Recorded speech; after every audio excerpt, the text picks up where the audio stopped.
Last time you saw us, we were having the best time at Butlins, but behind the scenes, I'd had some bad news concerning my cancer and was struggling to process it all. Whilst I love creating content and capturing memories, YouTube just had to take a back seat for a while.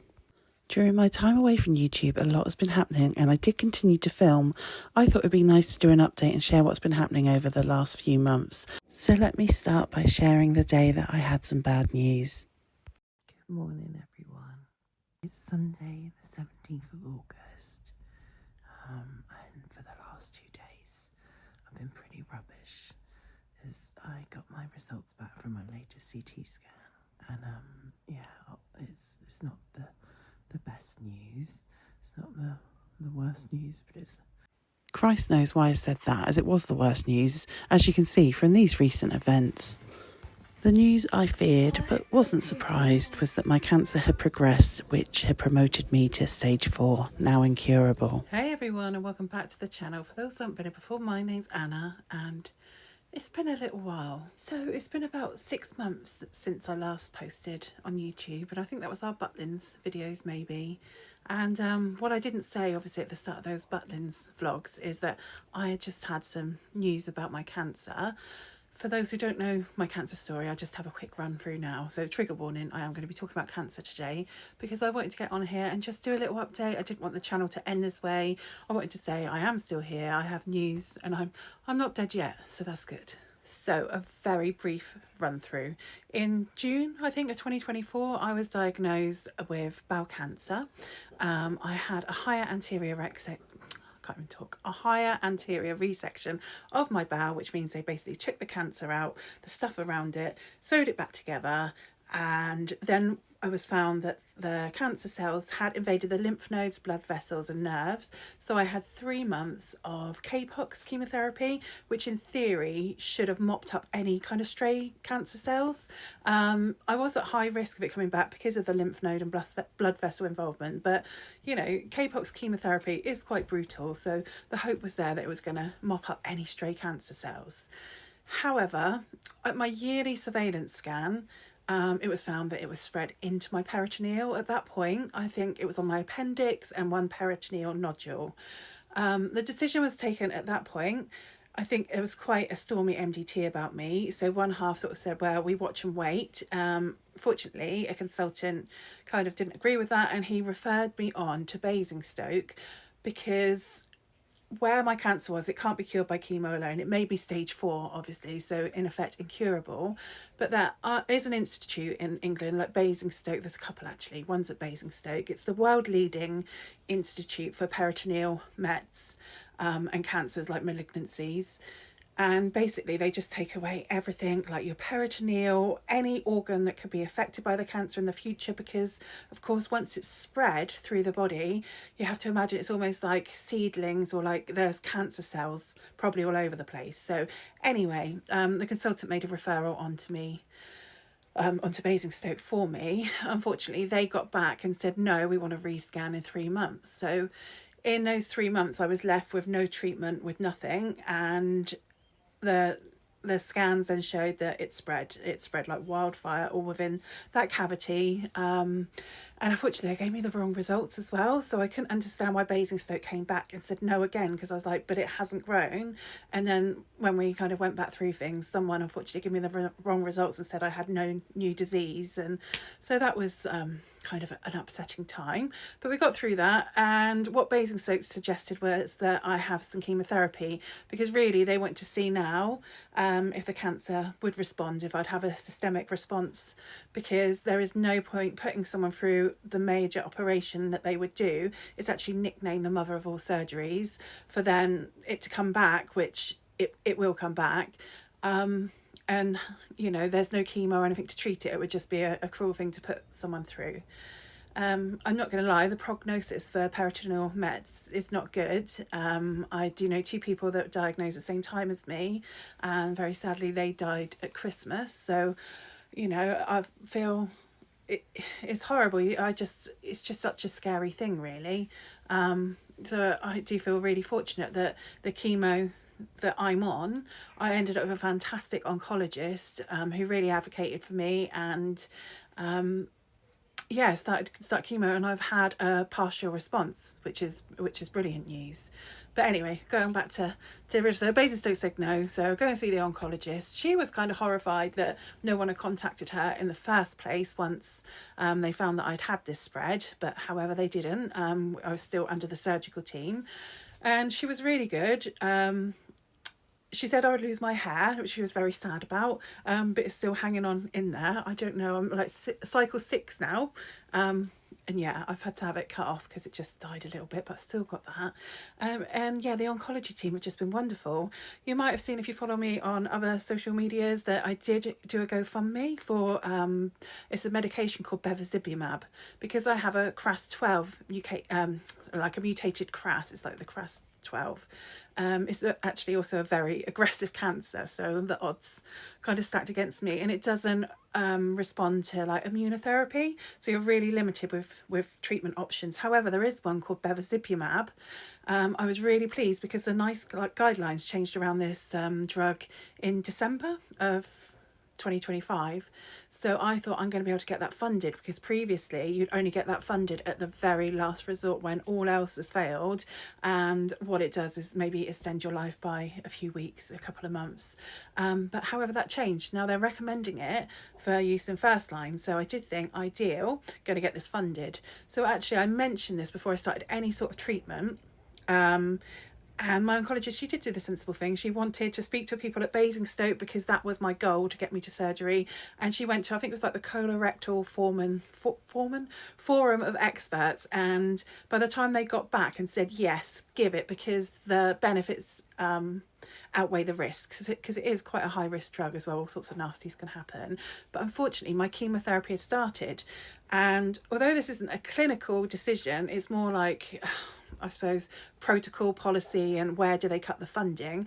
Because I fell into the group, well, you've already started treatment, they wouldn't fund for me to have it added on, so I'm having to self-fund, which I wouldn't have been able to do if it wasn't for the support shown to me, really, through, you know, family, friends, work colleagues, especially really through social media, that I ended up with the funds, and I've just had my 3rd cycle of that. And I think this has now got me to the point where I need to be. So, you know, how do I ever thank, oh, I've got to stop.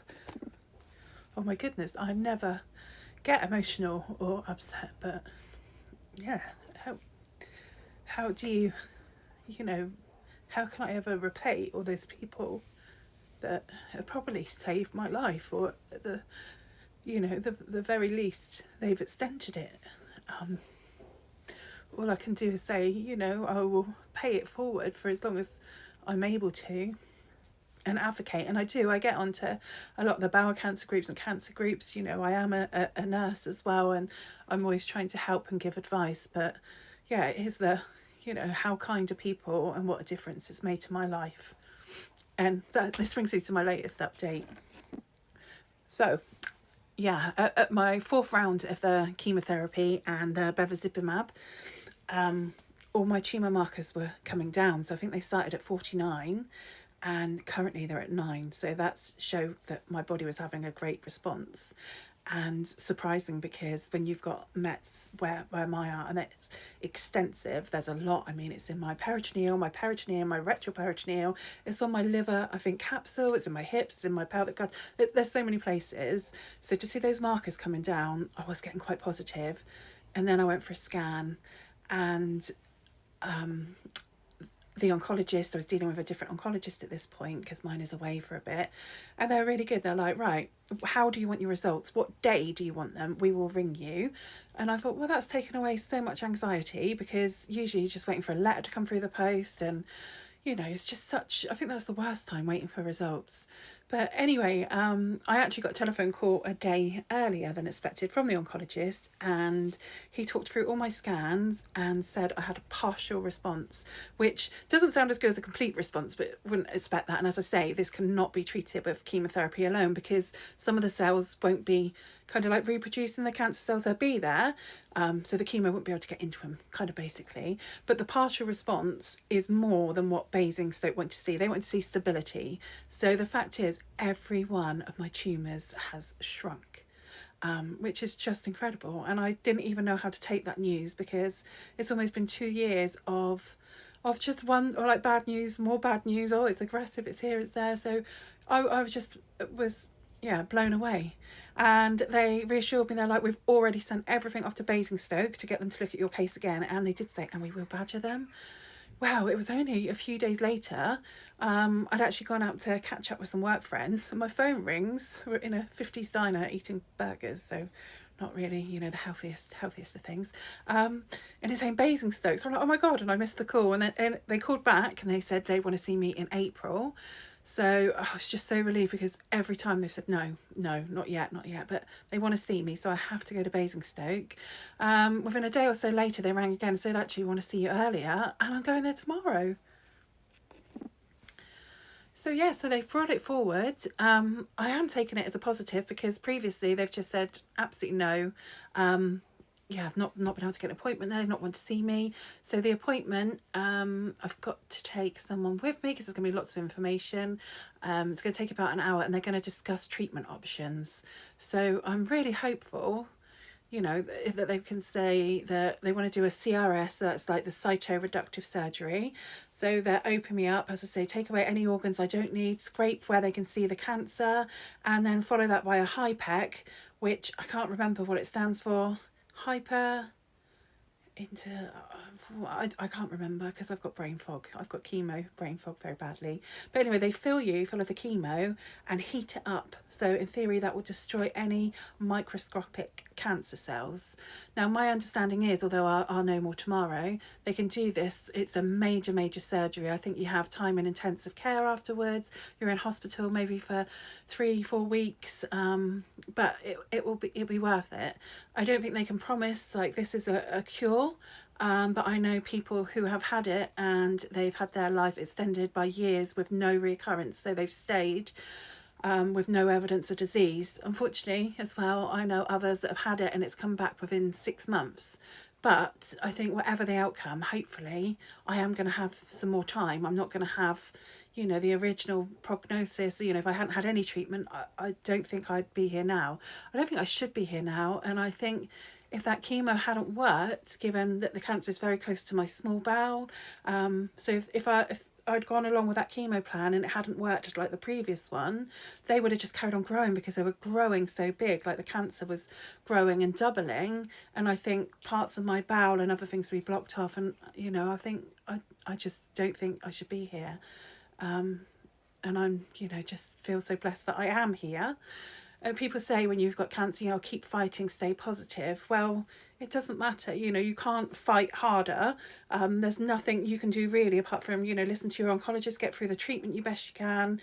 When people say you need to stay positive, yes, I do agree with that to some point. But also when every few weeks you're getting this awful news like, oh, actually, you're stage 4.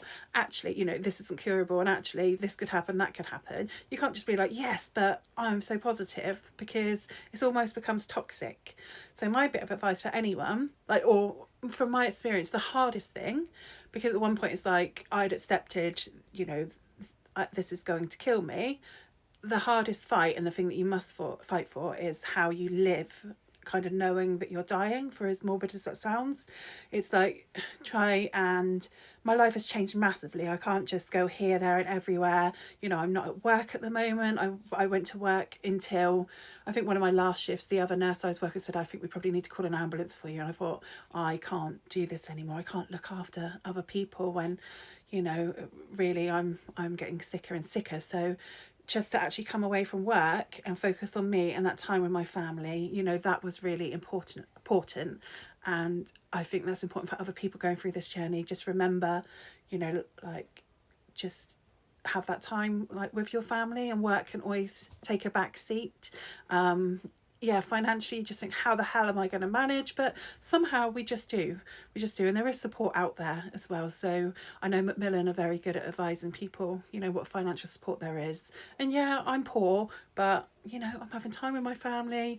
And as I say, life has changed, but I get such great comfort at just, being in my own home, being with the family, just little dog walks, a trip out. And we do a fair bit. And it almost feels like we're in our own like little COVID lockdown again. But yeah, because we're not having the big holidays and stuff. But I've been very fortunate. That's another thing as well. When they said to me, you know, it's stage 4, I was like, right, I'm getting over to Disney. And we bought the annual passes with the hopes to go back. And I don't think that will happen this year, but that's fine. Hopefully one day. So just while you're well, do what you can. When you feel good, do what you can. And actually, if you don't want to do anything, but sit and flump in front of the TV and, you know, enjoy a series and do that and do it completely guilt-free, because it's all about you.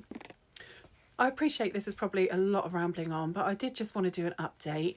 I am still active on other social media. Like, I like TikTok, just because you can do like short blasts of videos, and like there's kind of a bit of a morbid things like, oh, I want my kids to, you know, to be able to keep that as memories. So that's just easier for me to manage. I do watch a lot of YouTube. Sometimes, you know, I'm more of a silent watcher now, only because I feel bad, because if I comment and someone comments back and it's like, oh, you know, I have that in my head and then I completely forget and just go radio silent. But I am still watching all of the regular YouTubers that I watch and seeing what you get up to.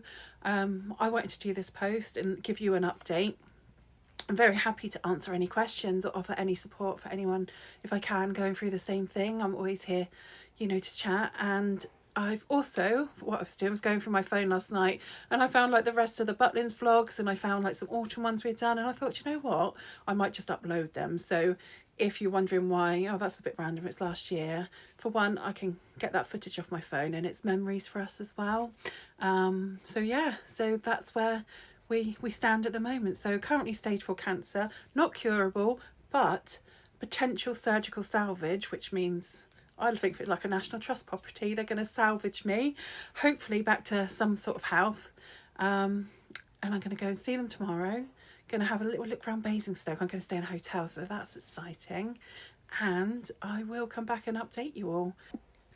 And again, a massive thank you for anyone who saw my kind of social media GoFundMe campaign. You have literally changed mine and my family's like lives, and I've still got what I call a clinical pot with that money in, because, you know, I don't know if Basingstoke are going to say several more rounds of chemo, which has been brutal. It's brutal, but, you know, you get through it. It's fine. Yeah, I've been very lucky with that as well. I've got this PICC line in, and that does my head in more than anything, because I like to sleep on my left side and I'm scared I'm gonna like pop it out. Yeah, so just thank you so much for those who shared and donated, or just, you know, acknowledged, you know, by sharing. I've got a lot of support there, and I have got some money left in my clinical pot for whatever comes next, and I can assure you that's where the funds will be going. I won't be jetting off to Disney with it. There's not actually enough to do that, but I wouldn't do that anyway. It's in my clinical pot for what comes next, and I don't think this will be the end of my journey just yet, so it's really good to have that there, and I just, you know, I appreciate it more than I can put into words. So thank you for watching, guys, and my kind of here, there, everywhere update. Hopefully I'll get back to YouTubing, because we do like it and enjoy it. Lila's at that difficult age now, like, can you believe she's 13? But yeah, she's very active on social media. I find her running all sorts of Discord groups and everything. It's like whack-a-mole trying to find out what she's doing. But obviously it's not so cool to be on your mum's YouTube channel now. However, I know she'll appreciate those memories one day. So anyway, thank you for watching, and hopefully I'll see you again soon.